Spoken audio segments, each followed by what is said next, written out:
Shall I, ma'am? Yes, you can. Okay. Hello and welcome to our webinar on practical aspects of translation. I am Malisha Pereira, fourth year student from Faculty of Communication and Business Studies, Department of Languages and Communication Studies, Trincomalee Campus, Eastern University of Sri Lanka. It's a wonderful to see participants from various locations sharing this virtual space. So therefore, dearest participants, with genuine delight, we extend our heartiest greetings from fourth year undergrads in languages at the Department of Languages and Communication Studies, Trincomalee Campus, Eastern University of Sri Lanka. Before beginning this session, we wish to deliver our sincere gratitudes to Dr. Nirupa Jayasundara, Senior Lecturer, Department of Languages and Communication Studies, Faculty of Communication and Business Studies, Trincomalee Campus, Eastern University of Sri Lanka. Therefore, feel free to drop any questions on the topic or share your struggles and the experience at the end of this webinar.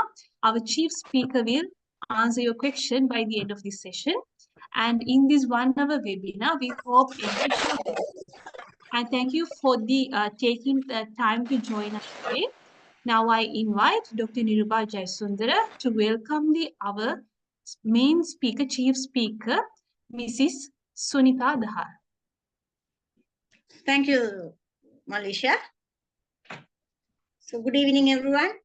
Our guest speaker, Ms. Sunita Dahal, Project Associate, A14 Bharat, Indian Institute of Technology, IIT, Madras, Lead Artificial Intelligence for Nepali Language, professors from various universities, from home to abroad, colleagues, and my dear students, ladies and gentlemen.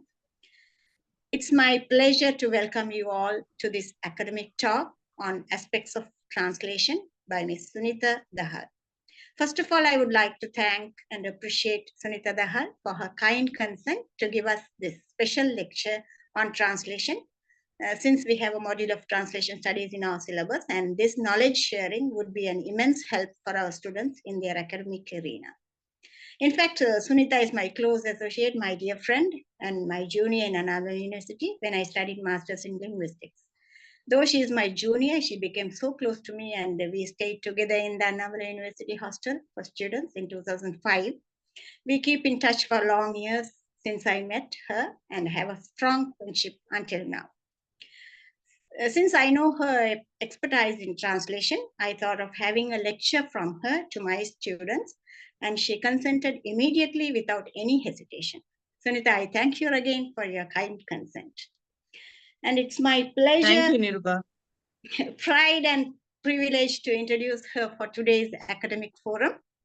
Sunita Dahal has received her undergraduate degree BA in Political Science from North Bengal University, India in 2002, Masters in Political Science in the same university in 2005, and Masters in Linguistics in Annamalai University in 2007 with first-class distinction. She received a Market on Open MOO course in Entrepreneurship 2018 from Indian Institute of Management, IIM, Bangalore. She had a long, great working experience in several capacities as an editor, translator, clinical linguist, an academic consultant, business development manager, team lead, etc. She started her career as a translator in the Center of Excellence for Classical Tamil, Central Institute of Indian Languages, Mysore, and continued her profession as a clinical linguist in All India Institute of Speech and Hearing in 2008 to 2009, and worked as an academic consultant in the National Translation Mission, Central Institute of Indian Languages, Mysore, India, from 2009 to 2012. There, she served as an assistant editor, Basic English, Nepali Longman CIIL Dictionary, Sentential Dictionary, contains 14,000 entries. As a team lead, she coordinated the process of sorting out difficult terminologies from selected English textbooks in 69 disciplines and assigned it to discipline expert for finalization and assigned glossary marking work in 22 Indian languages. Apart from the contribution to the academia, she served as a business development manager in products and vendor management, co-founder, head products vendor position from 2005, 15 to 16, and 16 to 18 respectively. Currently, she is a project associate, A14 Bharat, IIT Madras, lead artificial intelligence for Nepali language, and a Nepali linguist in Xiaomi Technology, India. She is a multilingual, knows Nepali, her mother tongue, English, Hindi, Bengali, Tamil, reading, writing, and speaking, Kannada speaking, and Telugu speaking. She has presented several research papers on translation, clinical linguistics, education, language education, corpus linguistics in several national and international conferences and published research in reputed international journals. Her translated short stories from English to Nepali and Kannada to Nepali has been published, and her major contribution in translation is translating Tirukkural, the most celebrated of the Padinen Kelkanakku, 18 ethical work in Tamil literature, and a work on immense influence on Tamil culture and life in Nepali has been published.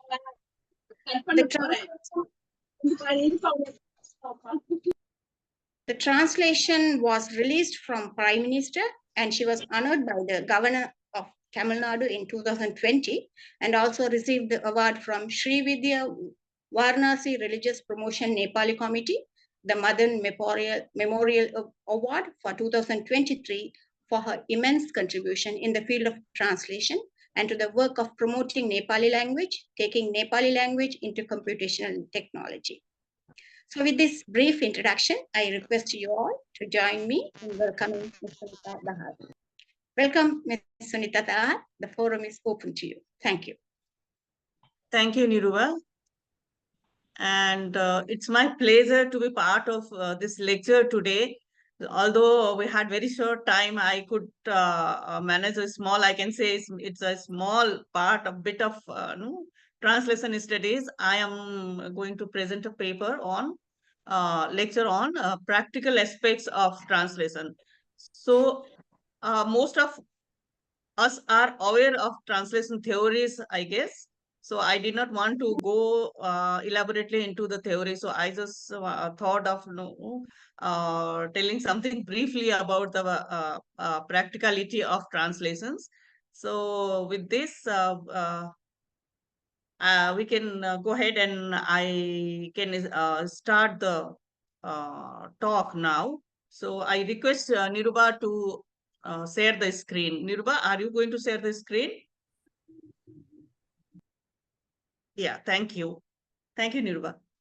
So everybody talks about translation. So I hope the students are aware of what is translation. I need not have to explain what is translation. I want more of an interactive kind of session because I don't want to keep on talking. People can like yes, no, or something. I want that kind of thing because that gives me like, okay, I'm going to the right path and people are understanding me. Okay, so we'll go to the next slide.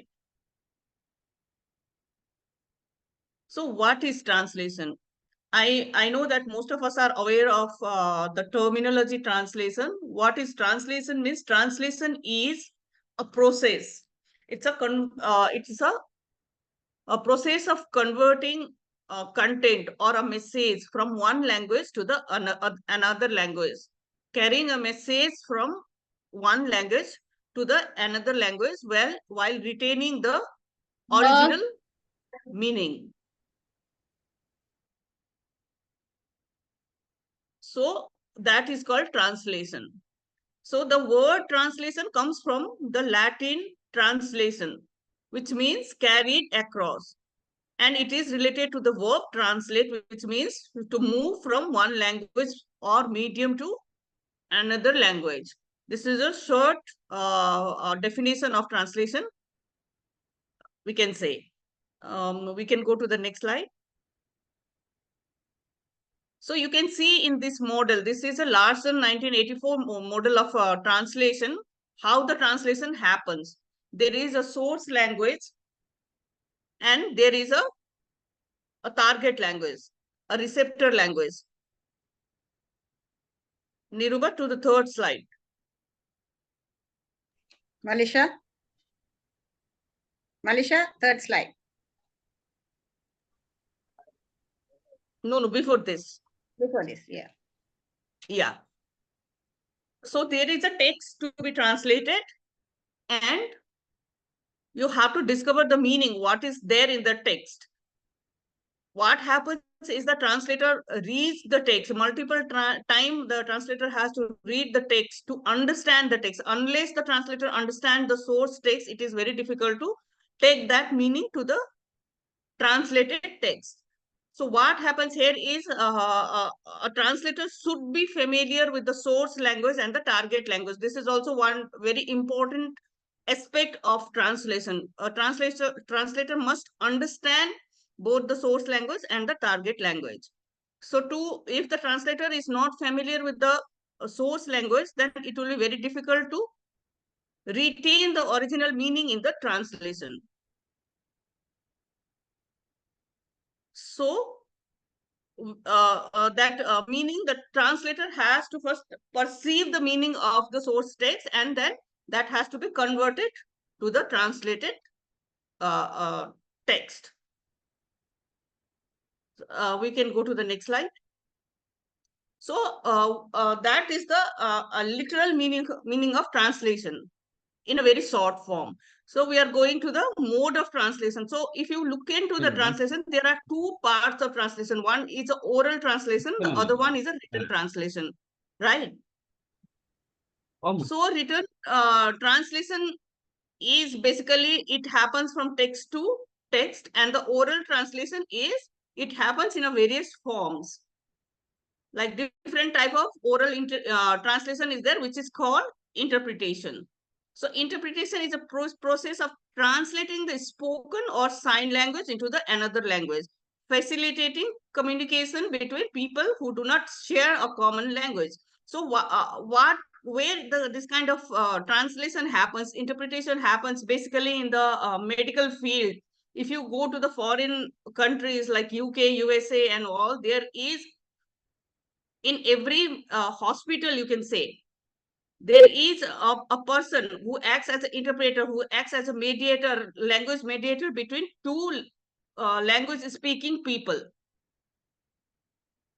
So suppose Singali is going to a hospital in US who is not fluent in English. There is a Singali and English understanding person who understands English and Singali equally, and the person express whatever the English speaker is saying. The same thing has been same thing is communicated to the Sinhala speaker to for the better understanding. So that is called interpretation. That happens. Unlike translation, which deals with the written text, interpretation is performed in real time. So translation, you can use your own time. Nowadays that is not happening though, but in translation you have what do you call, you have leniency, you have your space where you can freely use your own language tools and lot of things. But in interpretation, everything is stored in your mind. That has to be communicated. It happens in the splash of second. It is happening in the real time and often requires the interpreter to quickly convey the essence and tone of the original language. We can go to the next slide. So type of interpretation. When it comes to the interpretation, we spoke about two type of translation. One is interpretation and other one is translation. So let's see what kind of interpretation happens. So this is a simultaneous interpretation. In this type of interpretation, interpreters translates the speaker's word in real time. It happens often in the conference or large meetings.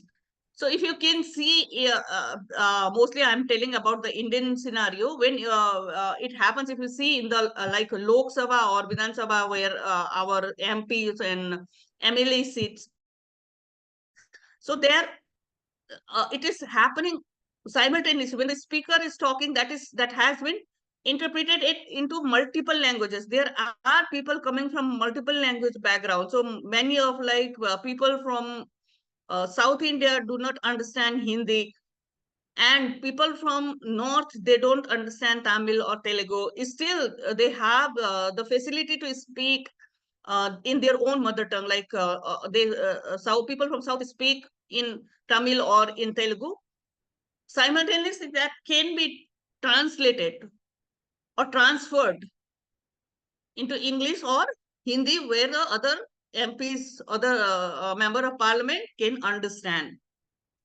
So consecutive interpretation. In this mode, the interpreter waits for the speaker to finish sentence or idea before translating it into the target language.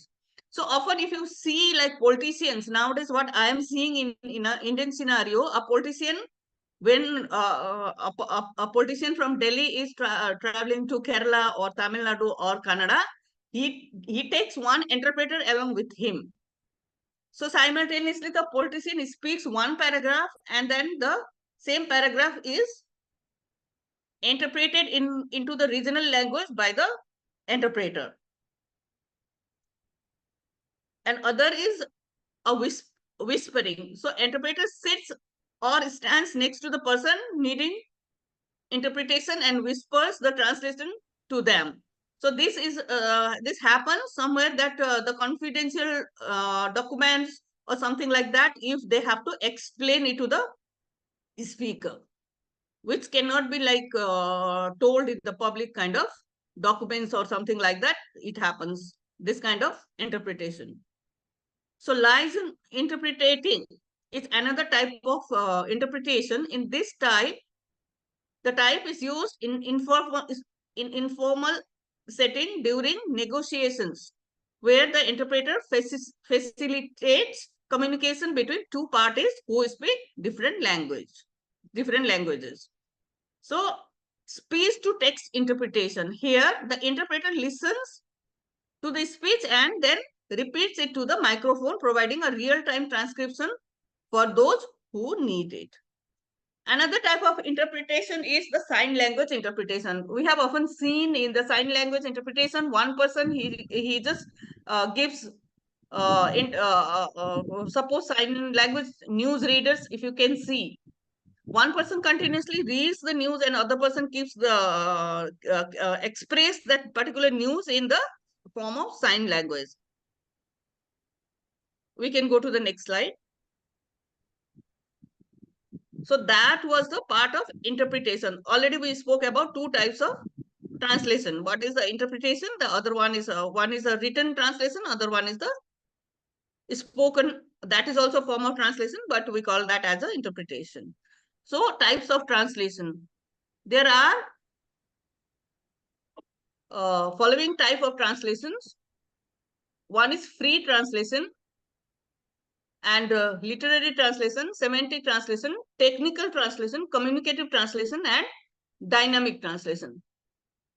We can go to the next slide. So what is free translation? It is also called all-purpose method of translation. This means the translation of non-specialized text. That is text that we can all understand without needing any special knowledge. In some area, the text may still contain some technical terms and jargons, but this will either be widely understood or easily reached. Blog articles, news articles, and like advertisement, those kind of translation, it falls under free translation. We'll go to the next slide.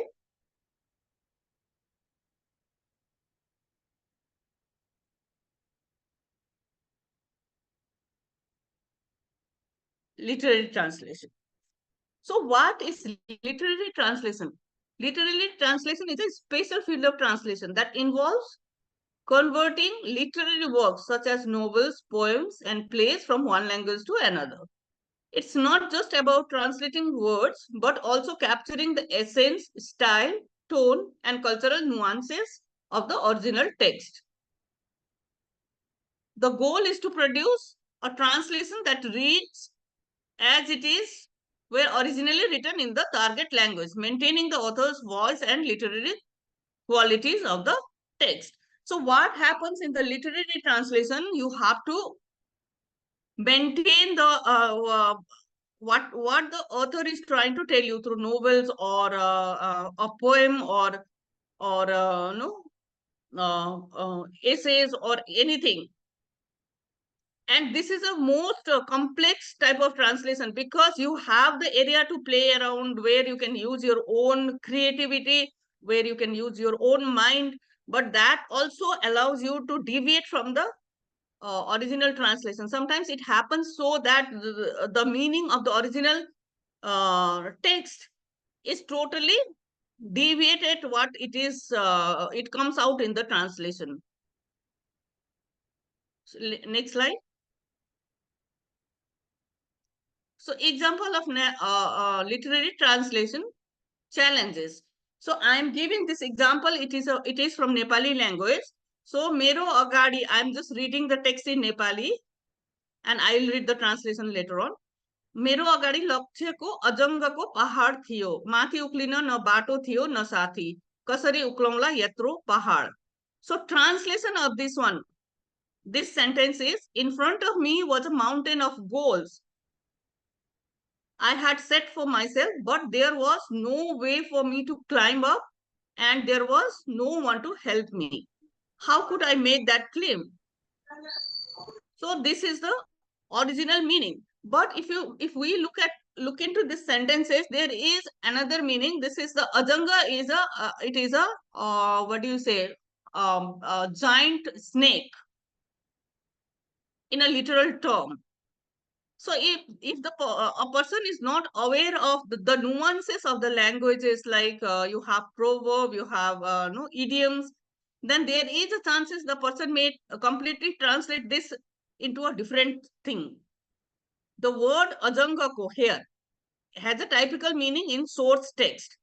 This has a specific meaning in source text. It means the innermost or very has a typical meaning. Sorry, it is the same word. The mountain of goals do not carry the intended meaning of ajangako. So ajanga has a specific meaning in this in the source text, but when we translate this, it will not give you the same meaning what it is there in the source text. Here I can tell you one more example is a kindergarten. If you say, if you see the etymology of the word kindergarten in English, it has a completely different meaning. But when you come to see the usage of kindergarten in today's no world, it gives a completely different connotation.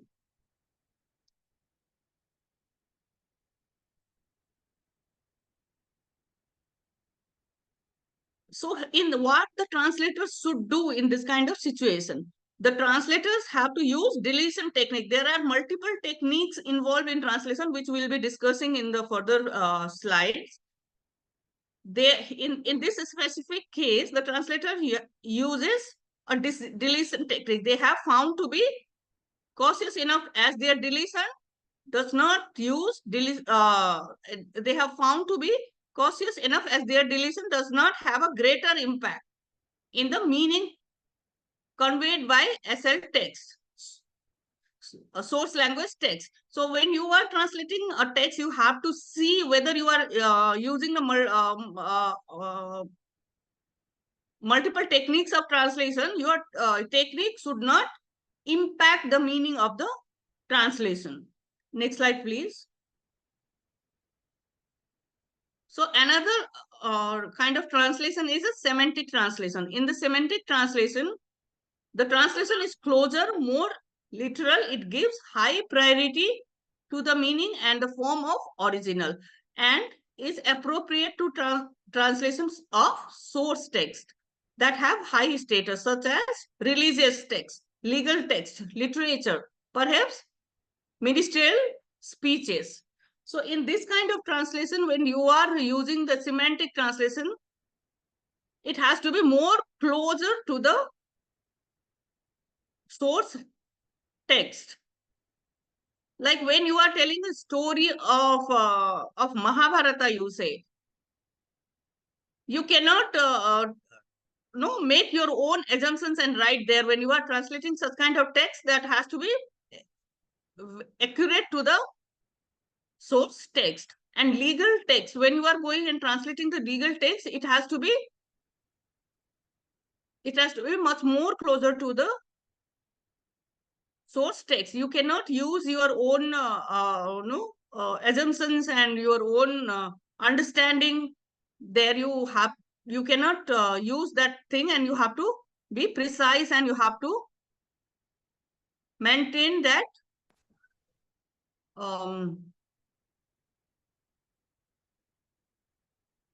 status of the source text.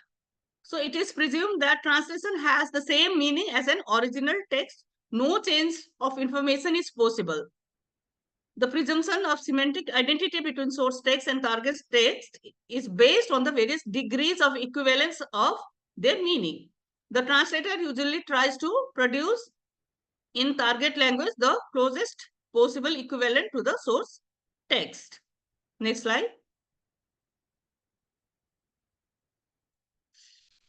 Another comes technical translation. So what is technical translation? Technical translations require knowledge of the specific field or domain of the text. Suppose if I am a linguist, considering me as a linguist, if someone gives me a medical text to translate, I will not be able to do the justice to the text because I have no knowledge of that particular domain. So when it comes to technical translation, you need to have the knowledge of the domain as well. Your knowledge of the language only is not enough. That is because without the translators won't completely understand the text and its implications, and this is essential if we want to fully accurate and appropriate translation. This is applicable to the text taken from the science textbook or any specialized fields books such as geography, botany, social science, mathematics, manuals, specialist reports, product brochures, etc. Next slide. So another is communicative translation. So communicative translation is free. It more freer. It gives priority to the effectiveness of the message to be communicated. It focuses on the factors such as readability and naturalness and is appropriate to translation of pragmatic text, where the actual form of the original is not closely bound to the intended meaning. These texts are advertisement, tourist brochures, product descriptions, and instruction manuals, etc. So what happens in communicative translation? Communicative translation attempts to render the exact contextual meaning of the original text in such a way both content and language are both readily acceptable and comprehensible to the readership. The communicative strategy is more concerned with the overall sense of the text. So nowadays, what we are seeing lot of boom in the e-commerce industries, right? So e-commerce website, if you go and see, for example, Amazon or eBay or any in that matter. So there is they have integrated like Google Translate or some other APIs to no, translate it into multiple languages. So when you go and click in the bar, then there pops up the multiple languages where you can click your own language and use. So what happens in this kind of cases is like it is next to the source equivalent. So it has the translation of those pages mostly contains the product description and all that kind of information, right? That has to be accurately translated into the target language. If they don't do that, then that will become a chaotic. People will not be able to understand. So this is mostly focused on the readership of the target language. Next slide. So this is a dynamic translation. If a translation is dynamic, we mean that the original meaning is communicated naturally in it as well as accurately. A dynamic, this is idiomatic translation, pays careful attention to the natural feature of the target language. A dynamic translation attempts to speak in the language of a average fluent speaker of a language. This is like we can say our day-to-day language usage is the dynamic translation. We can go to the next slide. So technique of translation. So what are the techniques we can use to translate uh, a text from one language to another language? So there are various techniques involved. We will be dealing with that in this slide. That is, the first is literal translation. Literal translation is word for word translation that sticks too close to the source text. It is the translation that sounds unnatural in the target language. It is usually hard to read and does not convey the meaning of the original text. So when we are going ahead and translating that word to word translation, that is like in many of the most of the context, it is not usable because it doesn't give the correct meaning in the target language. So for me, this I normally I don't suggest to anyone to like go for this literal translation, but many of the cases still people do this kind of translation, but which is not suggestible as a translator, which is not suggestible to the another um, translator. So transliteration, another is transliteration. Transliteration is a way translating from one orthography to another orthography. What happens in transliteration is you don't translate, you write the same word. If you are writing like a pathology or something like more like no scientific terminologies and medical terminologies, which you translate it into your language, a layman cannot understand that. Only the person who is thorough with the discipline only can understand that. That is for the readership, the no target language leadership. It has to be because those words are already so much it is been used in your own language. People feel that word is particularly it is coming from your own language. I'm sure in Sinhala also you have a lot of that kind of terminologies which has been absorbed from other languages, mostly from English or French or maybe from Tamil or something like that. So other one is naturalization. This transliteration also happens because of the naturalization. In naturalization, changes of source text, source language word to its pronunciation, then to the target language morphology. Suppose lantern. Lantern is an English word which is like we have naturalized in Nepali as laltin. So you can discuss if you have any such kind of examples in Sinhala. You can no tell me. We can have interaction also.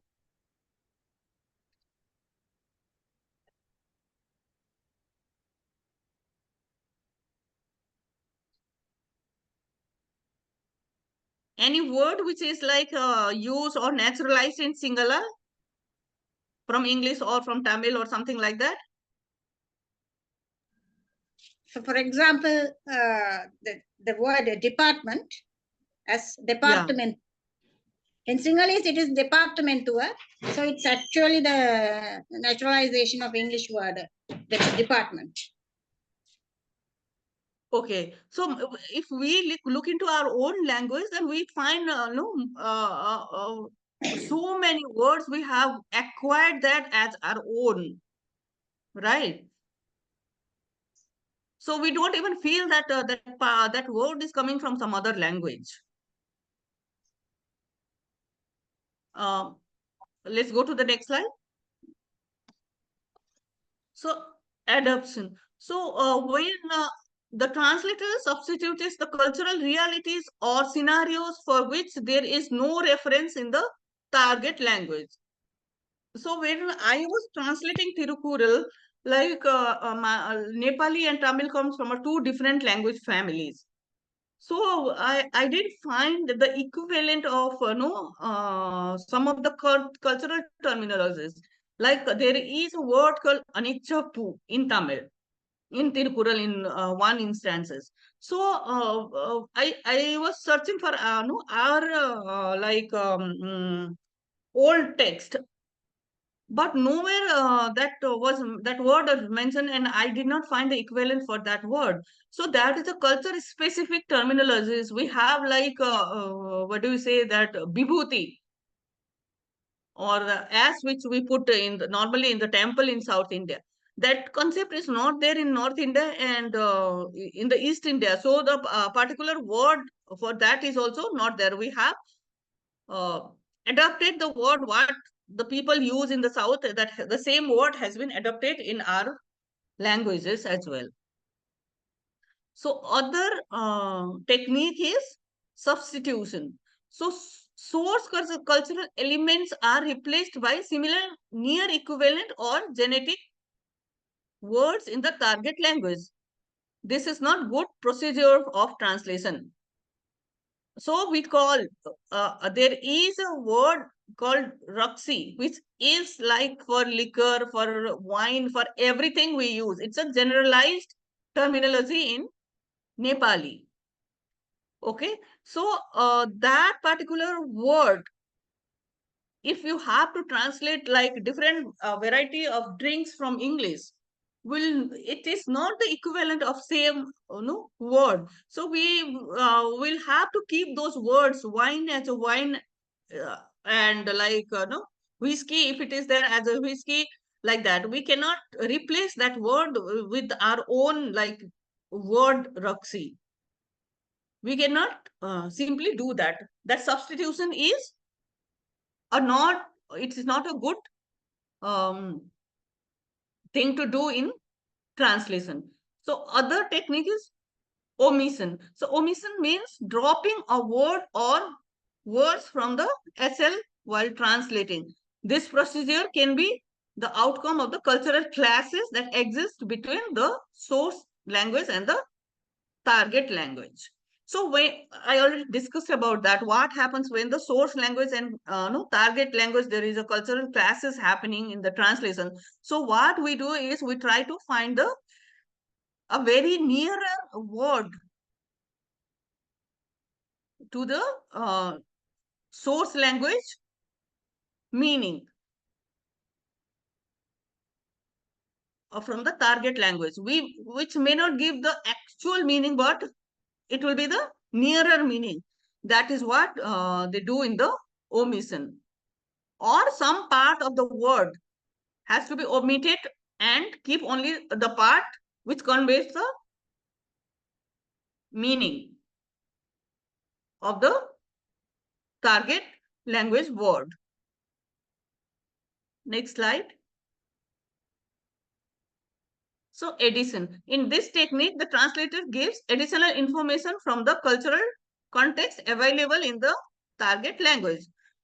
So I'm giving you, maybe most of you can understand Tamil. So I'm giving you an example from Tamil, which is like there is a word called that climbing up to the model in Tirukural. I'm again quoting Tirukural. Climbing up in to the model. What happens when the hero of the no epic, when he goes and he tries to pacify his lady love, that why he didn't come to meet her, and she goes into hiding. So he tries to climb into the model, which is like made of a palm tree or some other no tree available. It is palm tree only. So it is made of a palm tree, and it is like with the thorn and very uncomfortable place. That is a that's a cultural nuances. It was the same exact meaning was not available in Nepali, so I had to keep that same word, and I had to give the additional explanation for the same thing.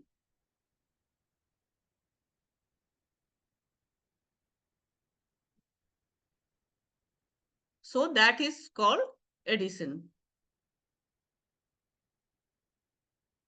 So I think we can go to the front before this slide. Just before one more slide. Yeah. So other one is blending. In this translation procedure, what happens is words are coined through borrowing one constituent from the source language or donor language, is reproduced in or translated into the other constituent of the construction. So other language. So source language word is combined with the part of target language. So people boat. People is a tree. So boat is people is a name of a tree plant. So boat is a tree. So if from Nepali, if they are translating people boat, they can translate it as a people tree. Chure Pahad. So Chure is a name of a hill. So that can be translated into Chure hill, Chure Pahad. Only the Pahad is translated into the hill and Chure is kept it as it is. So other technique of translation is borrowing. So what happens in borrowing is, in borrowing a word or phrase which has been taken from one language, that is source language, and used in target language through translation. It is one of the widely used techniques for transmitting the cultural information from source language into the target language. So there is a Nepali knife called khukuri. The kukuri is simply translated, or it is like transliterated as kukuri in the translation. It cannot replace, when you are trying, you try to replace this word with the no, near equivalent word from your language, it will not give you the correct meaning. So I already told you the example of whiskey. What happens, you try to translate whiskey into another language, that will not give you the correct meaning of that word. So clack, each morpheme or word is translated into the the equivalent morpheme or a word into another language. This kind of borrowing when happens when where the source language terms are borrowed and transliterated, which in turn followed target language translation.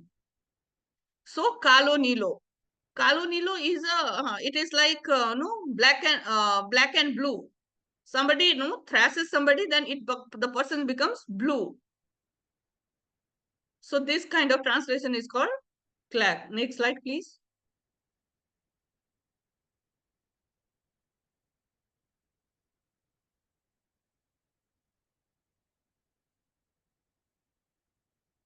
Next slide.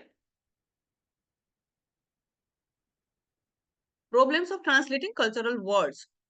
So when we are translating the cultural words, what happens is the cultural translation problems are the result of the differences between languages as a set of lexemes and meanings, as between cultures as way of expressing oneself, identity, living style, especially when translators come across a word in the source language that may express a concept which is totally unknown in the target language, be it an abstract concept or concrete concept. So next slide. So Newmark 1988, he has given very beautifully five-fold of classification of cultural words in translation. This is one part of translation. When it comes to culture, the even no, very good translator also can get stuck. Sometimes when you are translating the text, sometimes it happens so for one particular paragraph, for for a days you don't get the exact meaning. You have to really boggle your head to get into that place. So Peter Newmark classifications of cultural words in translation, as outlined in his 1988 work, categorizes them into 5 distinct groups. These categories are designed to help translators deal with words that carry specific cultural significance and may not have direct equivalence in the target language. Next slide. So his classification is, the first one is the ecology. So this includes words related to the natural feature of the environment like flora, fauna and seasons. So when you are translating this kind of words, especially the name of the flora and fauna, like trees, you can say grass, or the no, mostly it deals with the proper names and name of a season, because all over the globe the seasons are not similar, right? So when you are translating from Sinhala to no English, the seasons, what is happening in Sri Lanka is completely different from the kind of season it happens in the UK. So this has to be dealt accordingly. And other one is the material culture. These are words associated with objects and artifacts, including food, clothes, transportations, houses, and towns.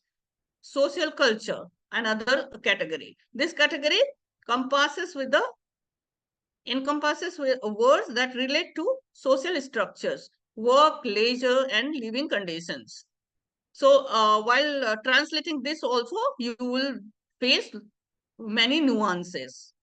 And other one is the organizations, customs, ideas. This includes words that are part of the political, social, legal, religious, or artistic spheres.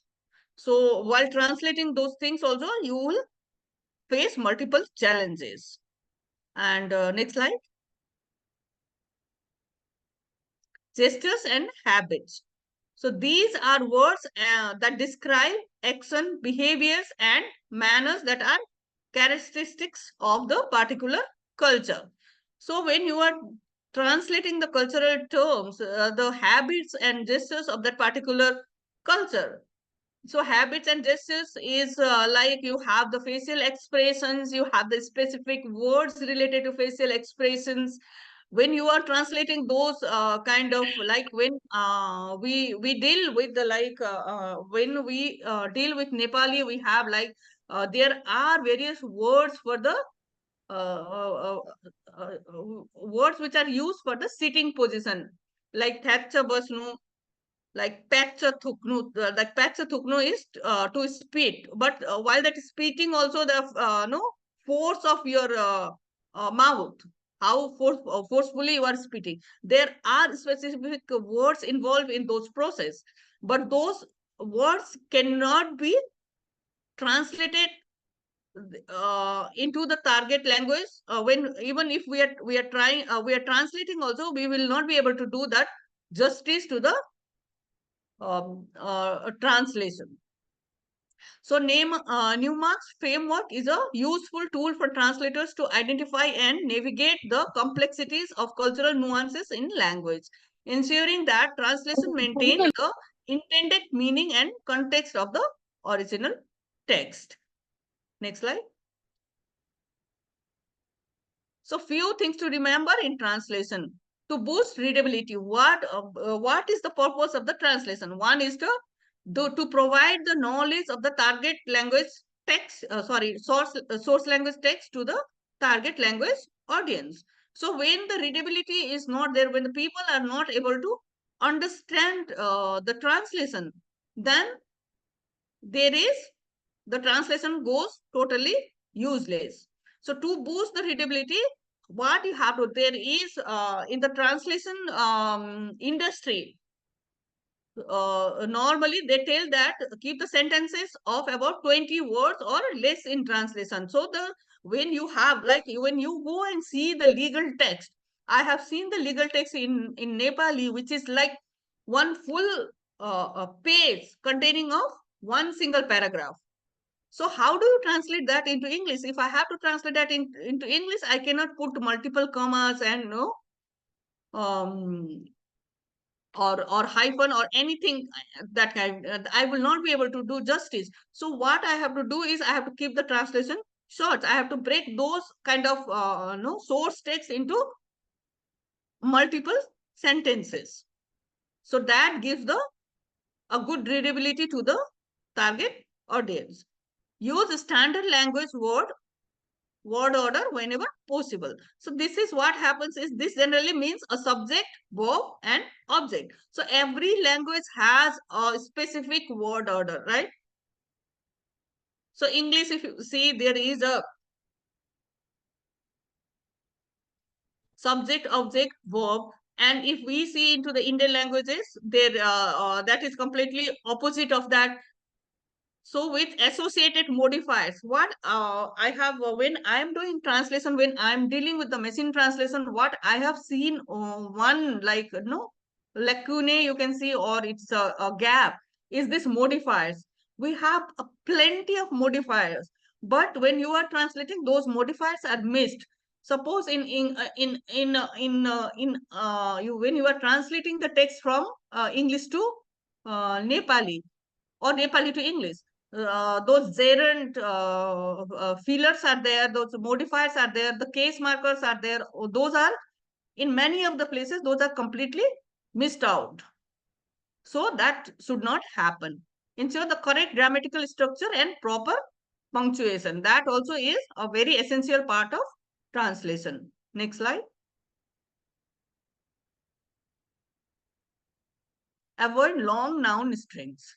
So the bulk of government and technical writing uses, I was discussing about that, too many noun strings or group of nouns sandwiched together, technically nouns sandwiched together, technically clustering nouns tones all but the last noun into adjectives. However, many translators will think they have found the noun when they are still reading adjectives and will become confused.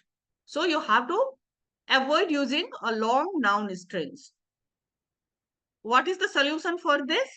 Bring these constructions under control by eliminating descriptive words that aren't essential. If you can't do that, open up the construction by using more prepositions and articles to clarify the relationship among the words. This I am talking in general to English. Next slide. So avoid the word translation that already we discussed. We have to avoid using the word-to-word translation. When you have to simply make sure that you translate everything in a loose fashion. In other words, think in ideas, forget about individual words and focus on the message as a whole. Otherwise, you will lose sight of the bigger picture. For example, a literal English translation of the German word kindergarten. Already I gave this example, would be garden of children. But in English, the expression refers to the school year. You can see the difference. School year between preschool and the first grade. Next slide. So avoid using phrasal verbs. Using met rather than ran into. Phrasal verbs often have multiple meanings and are less formal. So when we are using this kind of phrasal verbs and noun strings, like we have to be very careful because it can completely give you a different meaning. Sometimes this relates to the mistranslation of the text. So make sure that all the content fits. English written text is often shorter than other languages, which means sufficient space is needed for the expansion. Include the intent of the text as much as possible, but don't fill the space with extra information from the source text. So the translation has to be crisp and it has to be the meaningful. No extra information can be taken from the source text. Lot of tendency is there for the generalization when you are translating the text from the source language to the target language. You can have your own perception, but translator has to remove that. Sorry. In the literary translation, there that might be possible, but when you go to other form of translation, you have to be very careful to use those kind of your own assumptions or your own creativity. Next slide. So be clear with the international symbol. So when as a practical translator, when you will be translating multiple kind of text, right? Multiple no text from the various domains. So what you have to do is you have to be aware of the symbols like international days, how your own language uses that. Your how do you write the dates in your own language? That has to be the English writes first the month and the date and the year. So that has to be, for example, we write the first date and month and the year. So you have to look into all that kind of thing. So large numerals, measurement of weight, height, width, temperature, time, phone numbers, currency can be translated using target language format. Formulas and symbol can be kept in English. Terminology can be transliterated, like digital signal, software, modem. It can be transliterated, and all these kind of no international symbols like WAN, GB, MB can be kept in English. So, for example, date. So 9/7/21. Is that September or July? Depends on the target language date format. So you have to be careful with all that. Next slide.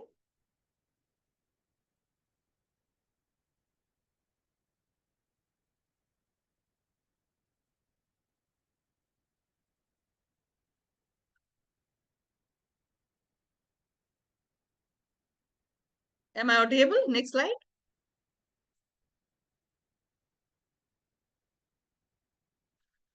Uh, let's talk about that was all the practical aspects. I mean, the techniques of translation, what a translator needs to follow. So let's talk briefly about the machine translation. So what is machine translation? Nowadays people talk a lot about machine translation, right?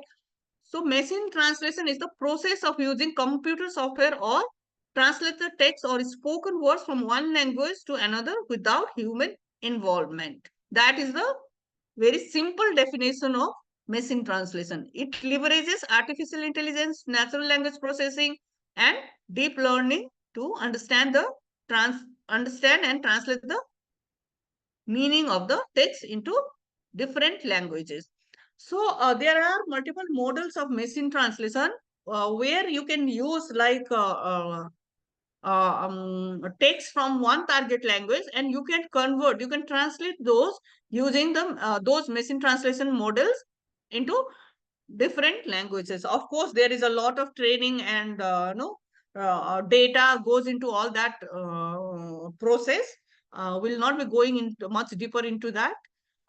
Let's go to the next slide. I just wanted to give you the basic definition of understanding of machine translation.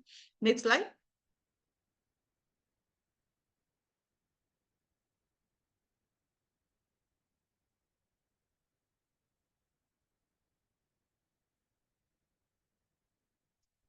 So what are the machine translation approaches?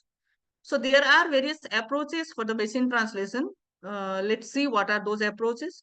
Rule-based machine translation. This method relies on the predefined linguistic rules and bilingual dictionaries to translate text. It requires extensive programming of grammar and vocabulary rules for each language pair.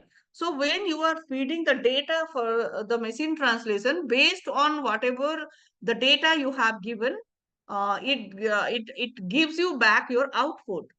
So that is an extensive linguistic rule based. So rule based means you have to have the morphology rule, you have to have the grammatical rules, you have to have all the syntactic rules, you have to follow the semantics. There are a lot of things goes into that.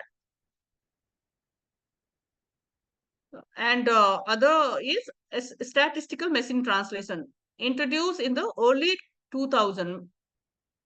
SMT uses statistical models to predict the likelihood of a word or phrase in the target language based on the target amounts of bilingual text data. So when you are no giving that kind of text, when you are giving no specific uh, text to the machine, it reads, it reads the context where you are using, it gathers all the data related to that particular sentence or particular word, and it gives you the output back.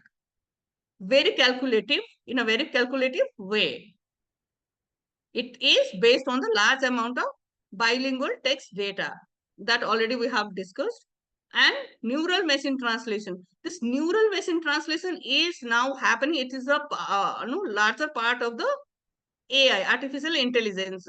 This is like, it is a hot cake, now you can say. So in neural machine translation, the most advanced, it's a most advanced method uses deep learning models to translate the text. So it can understand the context and produce accurate and natural translation. So what happens when we will be, this needs enormous amount of data from both the languages, target language as well as source language. So based on the available data, it gives you the accurate and natural translation. So recently I was seeing one of the model my husband was working. So what he is doing, he is making a medical software for the hospitals to read the case studies. So what I saw there is, whenever you are posting a question of uh, about any other from any other domain except medical domain, it says, so I am sorry, I am not trained to give answer for this particular domain. This is not my capability. But when you are giving a question about the cancer patient, what will be the diet of cancer patient, it automatically calculates based on the available data given to it. So these are the food which the cancer patient should avoid, and these are the foods cancer patient should take, and this much of amount of water cancer patient should take. All those details no pops in the to your queries. That kind of automatic answer it gives back to you. So those is like neural machine translation. So this you can see nowadays lot of no you can see that Copilot from Microsoft and Google Translate. The another is Microsoft Translator uses these technologies to provide real-time translation of both written and spoken languages. Next slide. So what is the role of machine translation in AI? So machine translation plays a significant role in the field of artificial intelligence, particularly within natural language processing. Here are some of the key aspects of its role. So bridging the language barriers. What happened when still there is a lot of knowledge in around the world, which like one part of the world doesn't know about another part of the world. Suppose if it's a, I'm sure there is a very good literature available in Sinhala, which is not translated into any of the languages. Even I am not aware of few translation which is available in English from Sinhala. I don't know what is the literature. I'm sure every language has a beautiful literature. Every language has a beautiful history, and no, that because this is like it happens in the real time. It a good number of translation you can do in short span of time, which saves the time and the cost and everything, which will impart the knowledge of one language, impart the knowledge available in one language into another language. Thus, it helps in bridging the gap of languages, bridging the gap in the languages, enhancing communication. So that is enhancing communication is how it happens is like when you have lot of data or when you have lot of text, you can play around with the text, and you can use that to enhance your communication. So other one is advancing AI research. So AI research, when you are going to the AI, you need a lot amount of data. we can't even expect that amount. We don't even know how much of data is needed for that. There is no measurement I can say. No. So when we are using that kind of translation models, it gives amount of data it needed for the AI research. So cultural exchange is now like when suppose if no person who doesn't know Chinese travels to China, they use lot of no what do you say, the internet based translation softwares, or no AI enabled software, so they can talk to each other. They don't have, there are voice based no softwares, or voice based internet modules where they can use and they can talk to each other. They don't have to talk through their mouth. They can I have seen this like personally, no people using that kind of services. So that also boosts the cultural exchange. Other is the accessibility of the knowledge. What happens when this kind of no translation happens, the machine translation, when it comes to uh, place, you have the accessibility of the knowledge. I can like whatever the text, if it is written in no Russian, or may say other any other languages, I can no just copy and paste, and I can translate into my language. And lot of people who doesn't even know that particular language, they can gain the knowledge of no that language, available in that language, like their history, uh, their culture. Then that will help the mobilization of the knowledge across the world. So overall, machine translation is a vital component of AI, enhancing global communication and contributing to the broader field of AI research and development. So I think we have come to the end.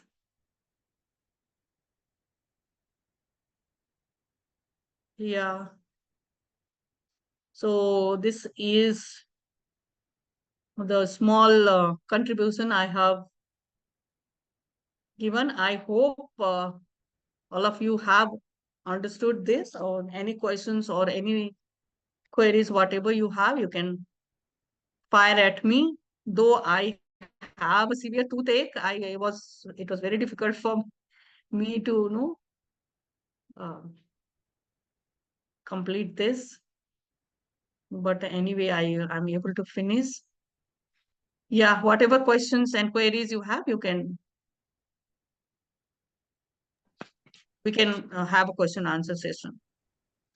Niruba, over to you. Yes. So this forum is open for the questions. Anyone? If you're Ma'am, may I? Yes, yes. Ma'am, can you explain the how does this machine translation technology impact on the translation practices for translators?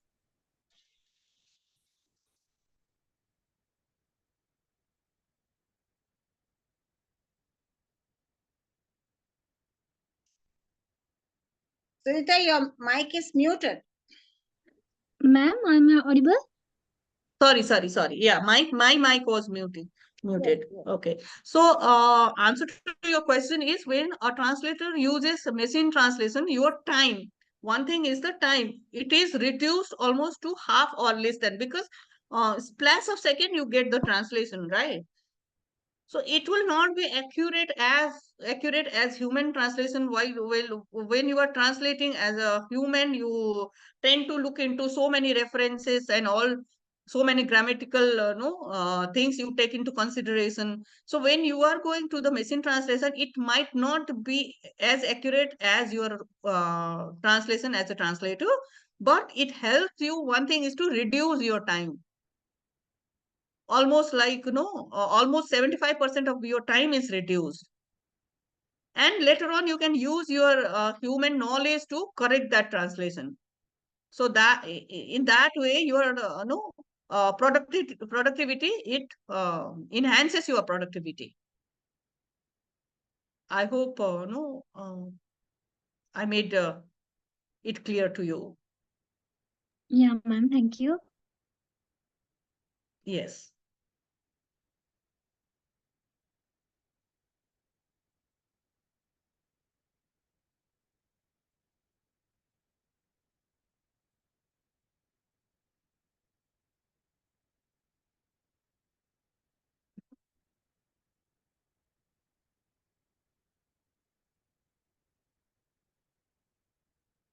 Anybody? Any more questions?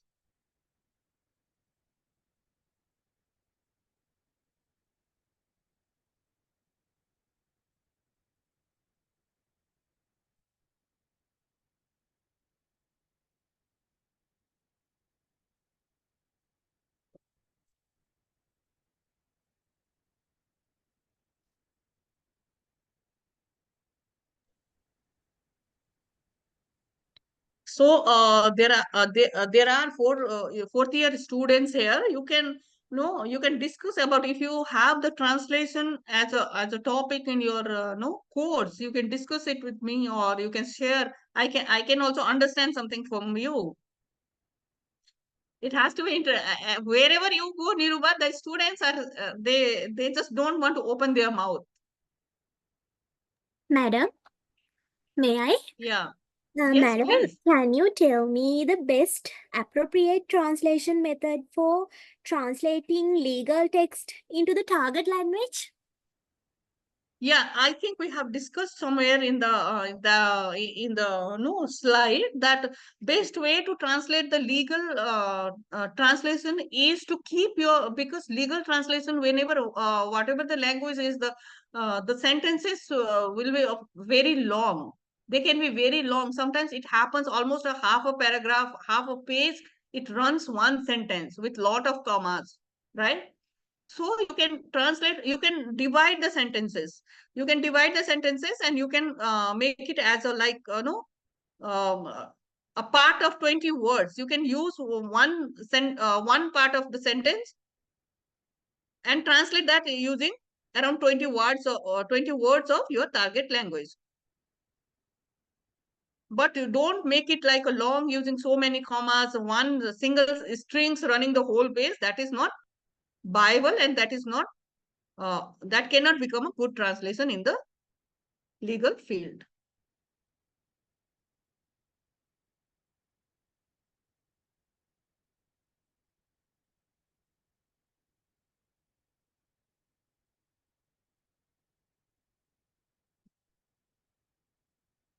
Niruba, you have muted yourself. There's a comment in the chat box. It's only a comment. Nice session from Kalaivani. Okay, thank you, Kalaivani. Though I was not able to read because I have a severe toothache today. Thank you, ma'am. Thank you. Yeah, please. Any more questions? Someone is raising Yes. hands. Dr. Laksh. Leknath Tata. Yes, sir. Please go ahead. Yeah. Hello, this was a really nice talk. So I'm Dr. Pathak from Nepal. So Sunita is a long time friend of mine. So it was nice listening to her talk. One or two things like these days translation has become more relevant, especially with AI and machine translation. So where how to negotiate between the two languages, language pair like source and target language. So, for example, lots of cultural expressions. For example, we have a lot of myths and cultural words from the regular uh, mythologies of South Asia, like Ramayana and Mahabharata. For example, Agni Pariksha and Lakshman Rekha, so which are very culturally rooted, and people in South Asia understand these words easily. But when we translate this into English, for example, Lakshman Rekha, in a particular context in Ramayana, where Lakshman draws the line for Sita, you can't cross the boundary. So if you translate that, it simply becomes Lakshman's line. And in English, it makes no sense. Like to prove the chastity of Sita, where she had to give this test through fire, which has become very popular as Agni Pariksha. But then if you translate that as fire examination or trial by fire in English, it doesn't make sense. So I think so. These are the places where concepts like neural machine translation that builds up on the context becomes more relevant. Even the Yes. months, like for example, the names of the months in our context are very cultural specific. For example, like in English, January, February, March will have different connotation for the Western audience, whereas in, for example, Nepali, a month like Asar that starts at which falls in the at the outset of monsoon season, which is the month for sowing paddy season, especially where the main food crop, the sowing of the paddy begins and has a lot of uh, cultural value. We have a lot of songs and music and everything associated with the practice of paddy cultivation.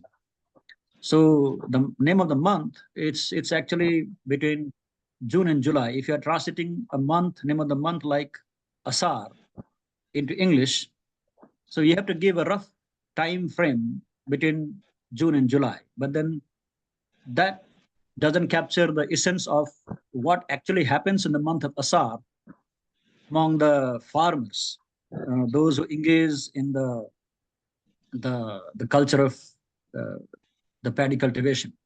Or, for example, a month called Mangsir, which falls between October and November. So Mangsir is the month which is actually a nuptial month in Nepali culture. So it's a month of where you have most of the marriages. So the moment you say Mangsir, you almost hear the musical band of marriage ceremony in your ears, but then that may not actually translate. So these kind of things keep coming, where we need to all the strategies that Sunita pointed out, the adoption, negotiating between the two things, where these things are actually very, very important. And then she is the right person. She has lived translation all her life. So working from machine translation project to translating Tirukkural, I was associated with her in when this Tirukkural was being translated. So it was very nice to listen to her. So I congratulate her for this talk. It was actually wonderful. I immensely enjoyed listening. Thank you. Thank you. Thank you, Lekman.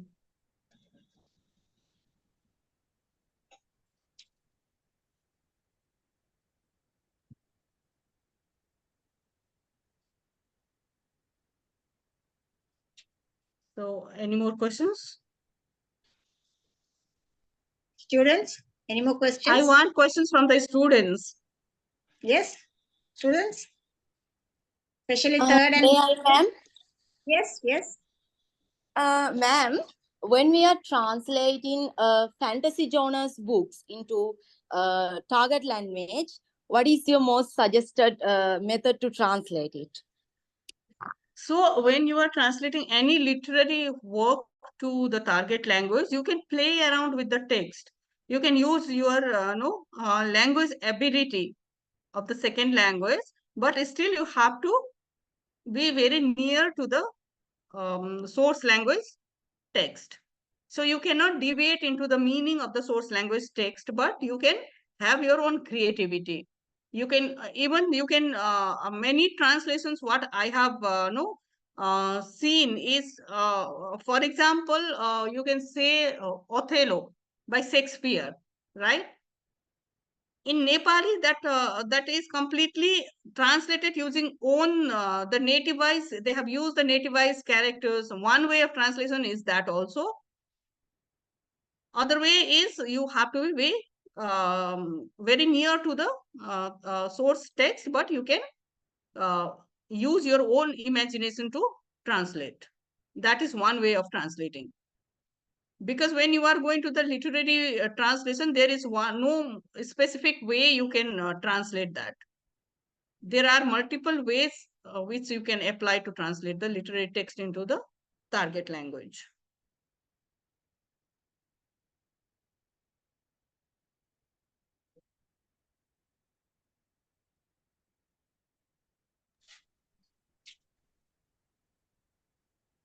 Anybody?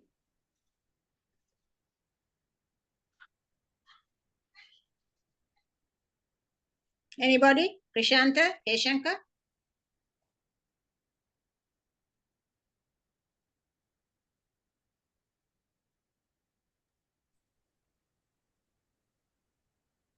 Yes, And the madam. batch of, yes. Actually, this lecture recalled everything that subject called LPT, Linguistic Principles of Translation. And we have that subject, madam, our third year, first semester. So I have one question. If you can more explain about the AI in translation field. So AI in translation is what is AI in translation is AI is it generates. It is first of all we need lot of data to come come to the conclusion of AI. When you are using AI, lot of data has to be given to the machine first, right? Be it a speech data, be it a text data, or whatever data in both the languages. When you are feeding the data into the machine, both the languages data has to be there. So based on the data which you have provided, I think I had given you one example of like medical field. AI in the medical field, when you are going to use artificial intelligence in the medical field translation, you need to accumulate lot of data in the medical field, be it the data available in the public domain or the textbook, medical textbook, or the case studies, or anything, whatever is there in the medical field. You have to bring those data all together and give it to the machine in the form of what do you say, it's a data sheet, or it's a data set, or whatever you say. So you have to give all the data to the machine. Based on the provided data, it gives the output. So another term, when you talk about AI, another term comes into being is the generative AI. So generative AI is also part of AI, which generates based on the given data. When you train the machine to use that data, it generates automatically, it generates the more amount of data based on the context or based on the uses. When you keep on using, the machine will understand that, okay, when this context come, I should give this give this as an output. Why? Because you have trained that machine to use those data. So when you the translation you do in AI, that is what happens. Based on the everything is whatever you have provided to the machine, it uses that data and it generates its own assumption and it gives it back to you. I hope I made it clear. Yes, madam. Thank you very much.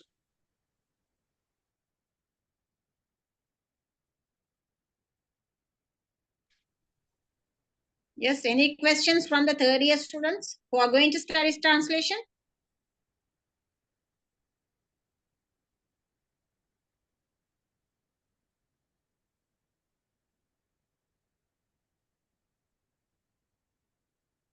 So I have not gone into the theory because theory will take a lot of time. And if you need more classes on the translation theory, I will be available. You can reach out to me, Nirupa. Yes, Sunita. Yes, I will consult the students and let you know in future. Yeah, sure. Ma'am, can I ask one more question? Yes, please. Ma'am, can you explain what are the challenges in translation studies that we have to face in future? So what are the challenges you're facing in the translation studies is like that comes into the theory. For this lecture, I have only dealt with the practical aspects of the translation. So when it comes to theory, we have to have another class or something like that. I have not prepared any lecture for the this one for the theory today.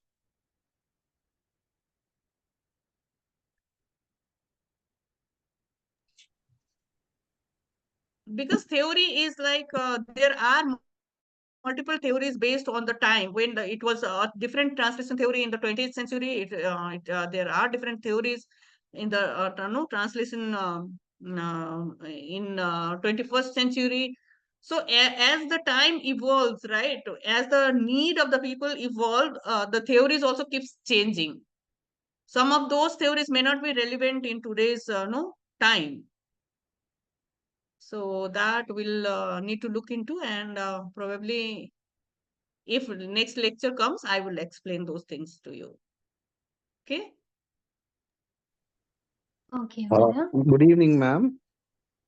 It was a Yes, sir. very marvelous lecture. I'm Dr. Rohan Savremotu from Trinco campus. I'll be happy if you could give us more information and things like that in order to encourage our students to take up translation for their research project. The possibility, the wonderful idea. viability, and all those things. A little deliberation on that. It'll be nice. That will be actually a good idea. So definitely we can do that, sir. But translation as a research or research project, or translation as a job in the future.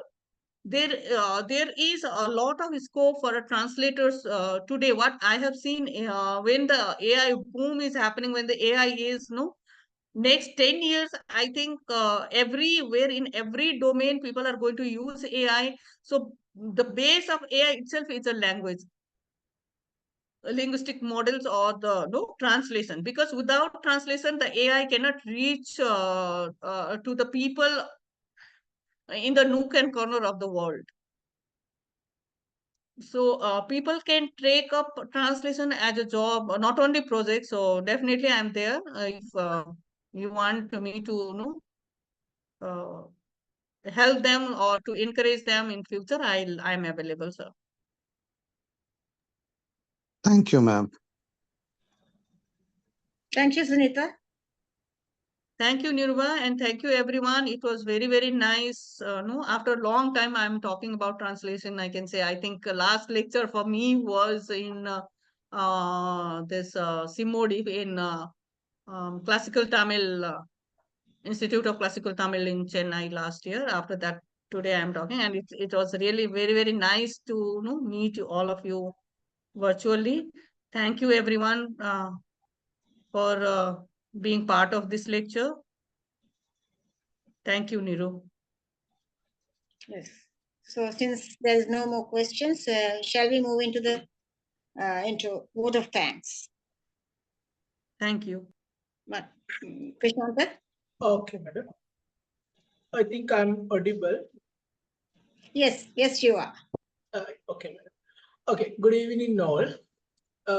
On behalf of every present here, I'm honored to extend a heartfelt word of thanks to Mrs. Sunita Dahal for enriching a lecture on practical aspects of translation. And madam, your expertise and passion for the field of translation have been truly inspiring us. And you have not only highlighted the technicalities that are involved in translation, but also brought to light the importance of context and the cultural sensitivity in ensuring accurate and effective communication across languages. Undoubtedly, the lecture expanded our understanding in translation. As I mentioned earlier, our subject called LPT, Linguistic Principles in Translation, that all the lessons recalled here. Thank you very much, madam, for your lecture. And next, I would like to extend my gratitude to Dr. Niruba Jayasundara, Senior Lecturer in Linguistics, Department of Languages and Communication, Trincomalee campus. And next,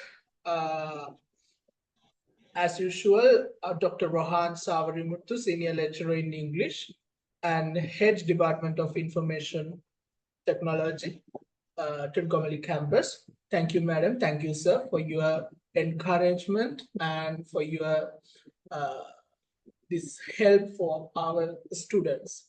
Thank you. And our audience from Sri Lanka and from India and Nepal, thank you for your participation today. And thank you very much for allocating your valuable time for us in this evening.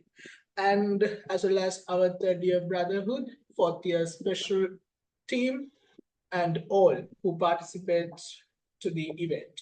Thank you very much, sir. Thank you. Yes, thank you, Prashanta. Thank you, everyone. Thank you, Yeah. Sunita, for accepting our Thank you. request. Thank you. And we'll have another session one day. I'll contact Yeah, you. sure. Yeah, thank you. Thank you, everybody. Thank you, sir. Thank you, Nirupa. Thank you, Thank you. ma'am. Thank Thank you. Yeah, thank you.